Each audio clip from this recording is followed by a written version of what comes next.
라디오 책방. 책 속에서 삶의 지혜를 찾아보는 시간. 오늘은 희망의 책 대전본부 강신철 이사장과 함께합니다. 안녕하세요. 예, 안녕하세요. 네, 어제가 설이었습니다.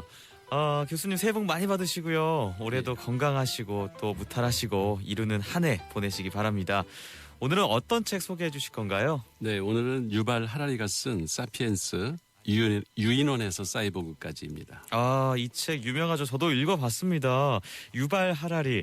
한국에 와서 강연을 하기도 했었는데요. 당시에도 베스트셀러였죠. 맞아요. 그 유발 하라리는 이스라엘 하이파에서 태어나서 영국 옥스퍼드대에서 박사학위를 받고 지금은 예루살렘 히브리대에서 역사학과 교수로 재직 중입니다. 2014년에 사피엔스를 써서 전 세계적인 명성을 얻었고 2016년에 호모데우스라는 책을 연작으로 내서 또 한 번 통찰력으로 세상을 놀라게 했죠. 네. 저는 이제 역사 시간에 이 호모 사피엔스가 익숙했는데 보통 인류를 이 호모 사피엔스라고 부르는데 이 책에서는 그냥 사피엔스라고 부른단 말이죠. 네, 그 다양한 과학적 증거에 따르면 현재 인류는 호모 사피엔스라는 단일한 종의 후손입니다. 그런데 호모 사피엔스가 처음 지구상에 나타났던 시기에 이미 호모 사피엔스와 비슷한 여러 종류의 인간들이 살고 있었습니다.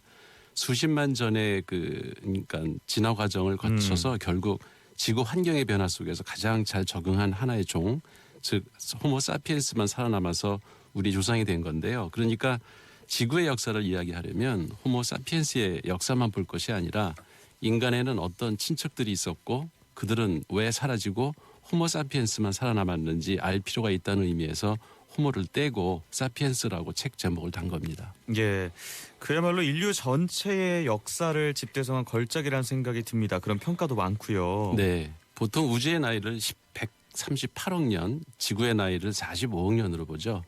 그 45억 년의 시간 속에서 인류가 등장한 시간은 마지막 6,700만 년 전에 불과해요. 예. 그러니까 시계에 비교하면은 24시간이잖아요. 한 시간, 그러니까 하루가. 예. 그 중에서 23시 58분에 최초의 인류가 태어나서 지금까지 한 2분밖에 살지 못한 그런 꼴이 됩니다. 예. 그래서 약 700만 년 전에 꼬리 없는 원숭이가 이제 딸 둘을 출산했는데 그중 한 마리가 우연히 침팬지 조상이 되고 다른 한 마리는 인종의 할머니가 된 겁니다. 예, 이 책에서도 이렇게 우연 이런 말이 등장하는데 따지고 보면 그러니까 침팬지가 우리의 친척인 셈인 거네요. 그렇죠. 그 동물 족보를 거꾸로 이렇게 거슬러 올라가 보면은 모든 생물들은 다 우리의 먼 친척인 셈입니다. 실제로 최신 유전학 연구에 의하면은 인간과 그 침팬지의 DNA가 99.4%가 동일하다고 합니다. 와. 700만 년 전에 영장류에서 갈라져 나온 인류는 중앙아프리카에 살았는데 당시 아프리카는 따뜻하고 식량이 풍부했던 지상 낙원이었다고 합니다. 그 후 오스트랄로피테쿠스, 호모 하빌리스, 호모 이렉투스, 이름도 길죠. 예. 호모 네안데르탈인, 그다음에 데니소바인, 호모 사피엔스 이런 순서로 진화를 하는데요. 구석기 시대에 등장한 가장 최신의 호모 사피엔스가 크로마뇽이라고도 하죠. 추억의 이름들입니다. 학교 시절에 다 들어봤던 기억이 나는데 그럼 현생 인류의 직접적인 조상인 호모 사피엔스는 언제 등장을 했죠? 이게 여러 학설이 있는데요. 최신 연구는 이제 35만 년 전이라고 합니다. 그러니까 25만 년 전이라고 하는 사람도 있고 15만 년 전이다 이렇게 주장하는 사람도 있는데 최근 사이언스지에 발표된 논문에 의하면은 35만 년 전에 호모 사피엔스가 처음 등장했다고 합니다. 그런데 이렇게 많은 인류의 종 가운데서 어떻게 해서 호모 사피엔스가 최종적으로 살아남았을까 궁금해하실 것 같아요. 그게 바로 이 책의 핵심 내용인데요. 우선 인류는 원숭이나 오랑우탕, 침팬지와 같은 영장류에 비해서 뇌가 유난히 크고 두 발로 서서 걸을 수 있었고 또 불을 사용할 줄 알면서 언어를 사용했다고 하는 점에서 차이가 나는데요. 특히 뇌가 발달하고 언어를 사용할 줄 아는 능력이 인지혁명을 일으킨 직접 원인이 되고요. 유발 하라리는 그 호모 사피엔스의 발달 과정을 크게 3단계로 나누는데 즉 인지혁명, 농업혁명, 과학혁명을 거쳐서 오늘날에 이르렀다고 합니다. 예, 인지혁명, 농업혁명, 과학혁명 그 중에서도 인지혁명이 가장 먼저 시작이 됐죠. 그렇죠. 인지혁명은 뒷담화 능력 때문에 일어났다고 하는데요. 우리가 보통 뒷담화 하면은 어떤 사람이 없는 자리에서 그 사람 몰래 욕하는 거 이런 거 말하잖아요. 예.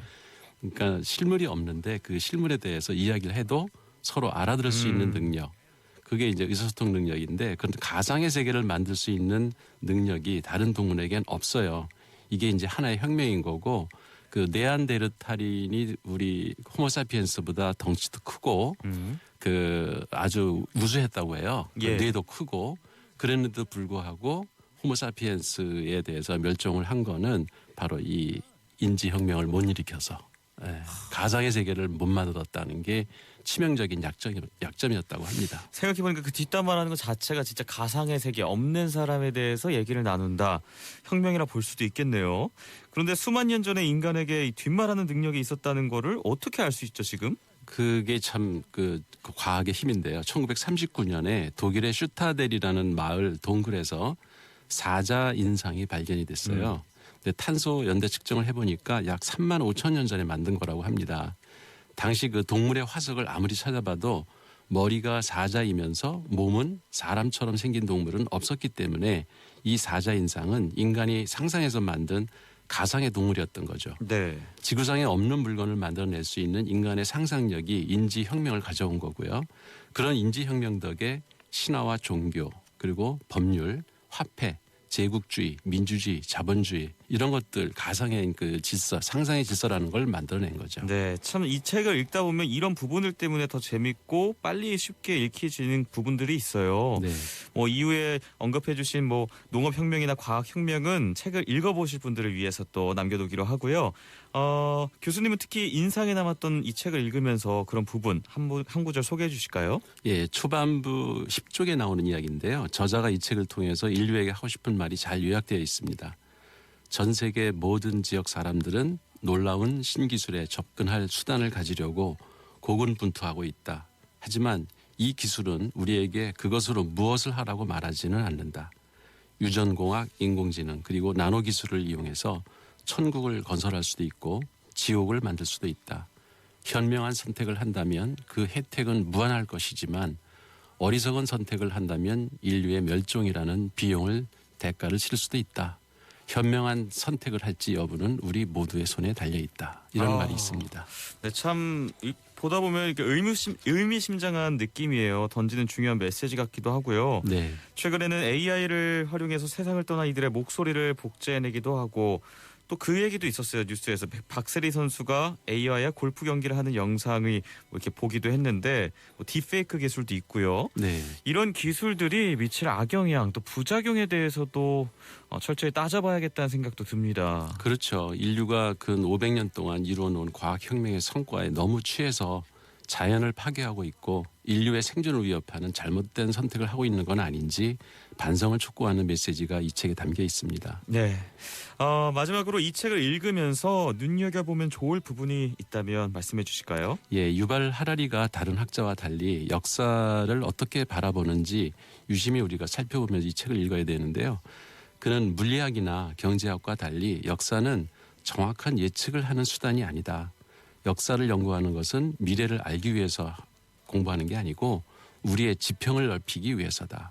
우리의 현재 상황이 당연한 것도 필연적인 것도 아니라는 사실을 이해하기 위해서다. 이렇게 말을 하는데요.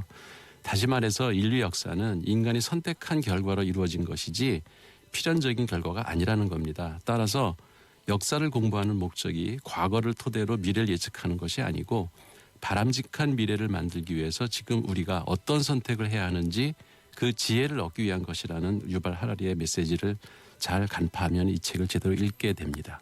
바람직한 미래를 만들기 위해 어떤 선택을 해야 하는지 얻을 수 있는 지혜. 자, 그런 메시지가 담겨있는 책이었습니다. 라디오 책방 오늘은 유발 하라리의 사피엔스와 함께 이야기 나눠봤습니다. 희망의 책 대전본부 강신철 이사장님이었습니다. 말씀 감사합니다. 예, 고맙습니다. 나얼이 부릅니다. 서로를